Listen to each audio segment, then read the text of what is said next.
यार खामोश हो जाओ, साइलेंस प्लीज।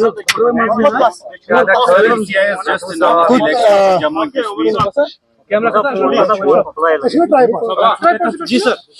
थोड़ी देर पहले इलेक्शन कमीशन ऑफ इंडिया के तरफ से जम्मू कश्मीर में असेंबली के इंतखाबात का शेड्यूल अनाउंस हो चुका है। जम्मू कश्मीर के लोग बड़े अरसे से इस दिन का इंतजार कर रहे थे। 2018 के बाद यहाँ लोगों की अपनी हुकूमत थी नहीं और उसका खमियाजा भी हमने भुगता है। आज चलिए देर आए दुरुस्त आए, इलेक्शन कमीशन के तरफ से 3 फेजेस में इंतखाबात के तारीख का ऐलान हो चुका है और बड़ी जल्दी से जो है ये शेड्यूल जो है समाप्त होगा।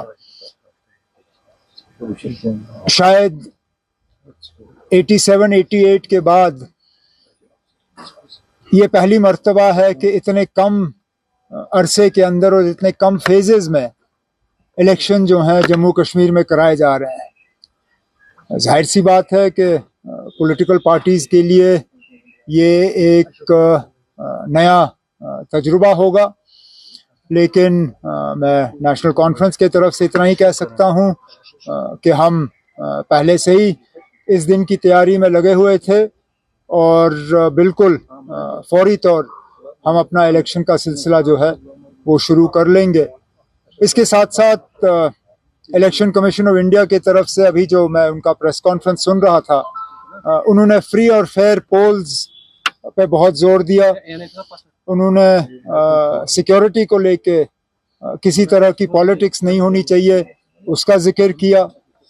तो मैं फौरी तौर इलेक्शन कमीशन से गुजारिश करना चाहता हूं, हम उन्हें एक चिट्ठी भी भेज रहे हैं आज कि लगातार पिछले 24 घंटे में जो बेशुमार यहाँ ट्रांसफरें हुई, इलेक्शन कमीशन को उनका फौरी तौर जायजा लेना चाहिए। इतने सारे अफसर अचानक ट्रांसफर किए जाना, हमें तो शक है कि ये हुकूमत, दिल्ली की जो हुकूमत की पार्टी है बीजेपी, उन्हीं का लगाया हुआ लेफ्टिनेंट गवर्नर है यहाँ पे। बीजेपी को मदद और बीजेपी को फायदा और उनके जो सहयोगी बी टीम, सी टीम, डी टीम है यहाँ पे, उनको मदद पहुंचाने के लिए ये ट्रांसफरें कराई गई हैं।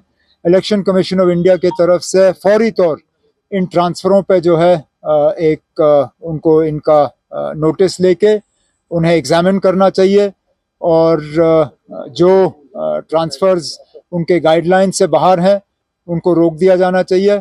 और इसी के साथ साथ जो पिछले 1-2 साल में मेन स्ट्रीम पॉलिटिकल पार्टीज, खासकर वो जिन्होंने बीजेपी और बीजेपी के एजेंडा की मुखालफत की, हम लोगों की जो सिक्योरिटी कम की गई है, कुछ ऐसे लोग हैं जिनकी सिक्योरिटी पूरी तरह से पिछले दिनों विड्रॉ की गई, फौरी तौर इलेक्शन कमीशन के तरफ से इसमें ऑर्डर दिया जाना चाहिए और मेन स्ट्रीम जो non BJP allied political parties हैं उनकी सिक्योरिटी जो है फौरी तौर रिस्टोर की जानी चाहिए। बाकी इलेक्शन के हवाले से जो बातें करनी होगी आगे आगे तो आप लोगों से बड़ी मुलाकातें होंगी तो बात करते रहेंगे।